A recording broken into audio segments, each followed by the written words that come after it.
आणि यानंतर थेट जाऊयात विजय वडेट्टीवार सध्या बोलतात। ठीक है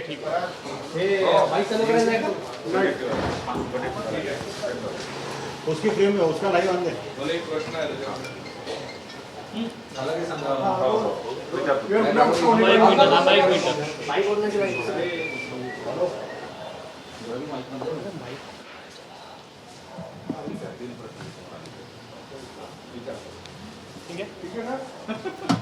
रोल भाऊ मुंबईमध्ये काँग्रेस आणि वंचित यांची आघाडी होण्याचा एक प्रश्नचिन्ह निर्माण झालं, कारण की वंचितने 60 पेक्षा जास्त जागांची मागणी केलेली आहे। तर काय भूमिका आहे काँग्रेसची आणि राज्यातील वंचितला घेऊन काय भूमिका आहे? नाही, जिथे शक्य आहे तिथे करा असा आमचा आदेश आहे। आम्हाला समविचारी पक्ष जे आहे, जे आयडियोलॉजीला मॅच होतात अशा पक्षाबरोबर आघाडी करणं हे आम्ही सूचना दिलेल्या आहे। भारतीय जनता पक्षाबरोबर हातमिळवणी केलेले पक्ष सोडून इतर कोणत्याही पक्षाशी युती करायला स्थानिक स्तरावर अधिकार आहे आणि मुंबईला सुद्धा तो अधिकार मुंबईच्या सगळ्या नेत्यांना आहे। त्यामुळे मला वाटतं की त्यांच्या चर्चा सुरू आहेत आज संध्याकाळपर्यंत किंवा उशिरापर्यंत, यावर काय तो अंतिम निर्णय होईल आणि उद्या आणि परवा 2 दिवस नॉमिनेशनला शिल्लक आहेत। मला वाटतं की या सगळ्यामध्ये सकारात्मक चर्चा सुरू आहे। ठीक आहे, जागा वाटपामध्ये आकडेवारीमध्ये इकडे तिकडे काय होऊ शकेल, पण कार्यकर्त्यांच्या भावना लक्षात घेऊन प्रत्येकाने 2 पावलं मागे जाऊन आपण त्या भावनांचा आदर केला पाहिजे असं मला वाटतं। 60 जागा देणं शक्य आहे का पण वंचितला मुंबईमध्ये? नाही, आता ते कोणत्या जागेवर दावा केला मी त्या प्रक्रियेमध्ये नाही आहे। आमच्या मुंबईच्या नेत्यांशी ज्यावेळेस चर्चा माझी होईल त्यावेळेसच मी याबाबत सांगू शकेन। दोन्ही राष्ट्रवादी एकत्र येणार नाही असं राष्ट्रवादीचे प्रवक्ते अंकुश काकडे म्हणतात आहे, पण उद्या मात्र अजित पवार, शरद पवार आणि सुप्रिया सुळे यांची बैठक सुद्धा होत आहे या संदर्भामध्ये, कसं बघता तुम्ही? नाही, आता ते मला त्यांच्या संदर्भात दुसऱ्याच्या घरात काय चाललं आहे तो डोकावण्याचा अधिकार मला नाही, पण यांच्या चर्चा खूप पुढे गेलेल्या मी ऐकलं आहे दोनही राष्ट्रवादींच्या। त्यावरून घड्याळावरून लढा की मग ते तुतारीवरून लढा वगैरे त्यांचा तो विषय होता। आणि मला ज्यावेळेस या संदर्भात त्यांच्या बैठका झाल्या त्याच वेळेस आम्ही निर्णय घेतला की जर शरद पवारजी अजित पवारांच्या बरोबर जात असतील तर आपण आपला पक्ष स्वतंत्रपणे लढेल हा निर्णय मी यापूर्वीच आमच्या पक्षाच्या नेत्यांनी आणि आम्ही जाहीर केलेला आहे। त्यामुळं त्यांनी काय करायचं, त्यांच्याकडे कसं बघायचं तो आमचा अधिकार नाही, तो त्यांच्या कार्यकर्त्यांचा अधिकार आहे त्यांच्याकडे कसं बघायचं। जनता हा सगळा धिंगाणा बघत आहे महाराष्ट्रात, म्हणजे कोण कोणाचा पायपोस कोणाच्या पायात नाही, वाटेल त्या पद्धतीच्या आघाड्या युती हे सगळं काही झालेलं आहे। किचड राजकारणाचा तो चिखल झालेला आहे, त्या चिखलामध्ये सगळ्यांच्या अंगावर डागं पडत आहेत आणि किती वॉश केलं तरी ते चिखलाचे डागं काही साफ होतील असं काही दिसत नाही। इतकं खालच्या स्तराचं राजकारण आणि सगळं गोंधळलेली परिस्थिती महाराष्ट्रामध्ये पहिल्यांदा निर्माण झालेली आहे। यापूर्वी परिस्थिती अशी कधीही महाराष्ट्रात नव्हती। महायुतीची घोषणा झाली आहे तरी ठाण्यात मात्र नमो भारत नमो ठाणे असे उल्लेख करून भाजपचा प्रचार सुरू झालेला आहे सगळा ठाणेमध्ये। आता ह्यावर मी काय करू, कोणी नमो म्हणो, कोणी सुमो म्हणो, कोणी रमो म्हणो, तो त्यांचा प्रश्न आहे, कोणाला काय लढायचं आणि करायचं आहे। पण एक आहे की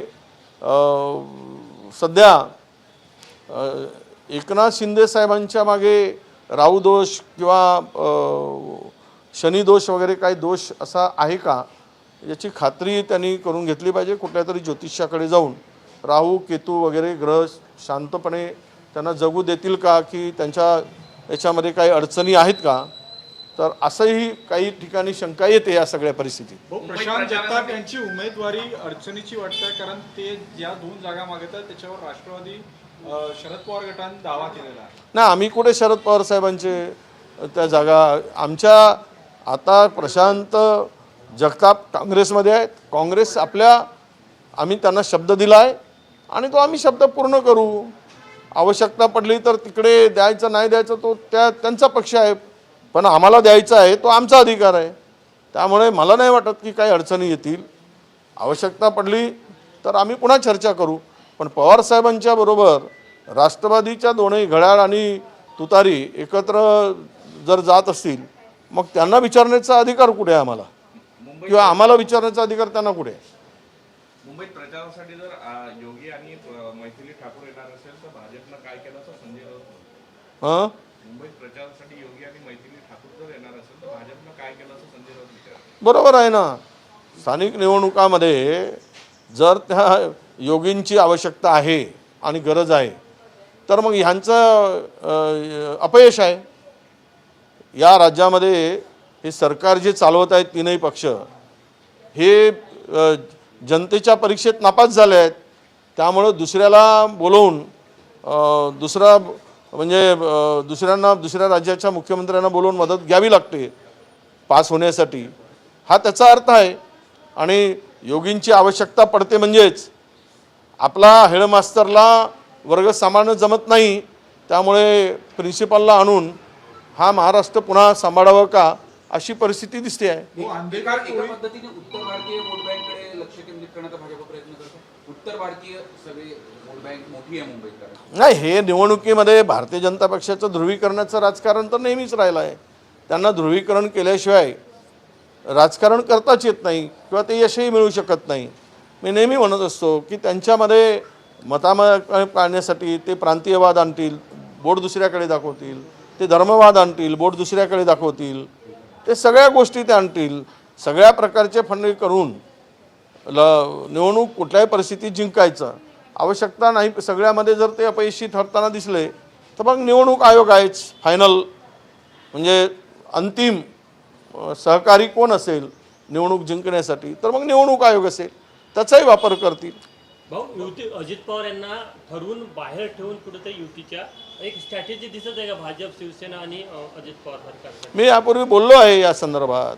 अजित पवारांना बाजूला ठेवण्यामागचा उद्देश असा आहे की सेक्युलर मतांचं विभाजन व्हावं, शिव फुले शाहू आंबेडकरांच्या विचाराच्या लोकांच्या मतांचं विभाजन व्हावं आणि त्यातून काँग्रेस पक्षाला नुकसान व्हावं, ही त्यामागची स्ट्रॅटेजी आहे. म्हणजे सत्तेमध्ये राहायचं आणि विरोधकांची भूमिका घ्यायची, अशी दुहेरी भूमिकेतून उभे करण्याचं काम, म्हणजे नायकही करायचं आणि खलनायकही करायचं. एकाच पिक्चरमध्ये दोन रोल, तोच भेस बदलवायचा, त्याला हिरो करायचा, दुसरा ड्रेस घालून त्याला खलनायक करायचा. अशी पद्धत भाजपाची सध्या अजित पवारांच्या संदर्भात दिसते आहे. भाऊ, आंबेडकर टोळीचा जो झाला आता, मुख्य खूप आहे, झालं.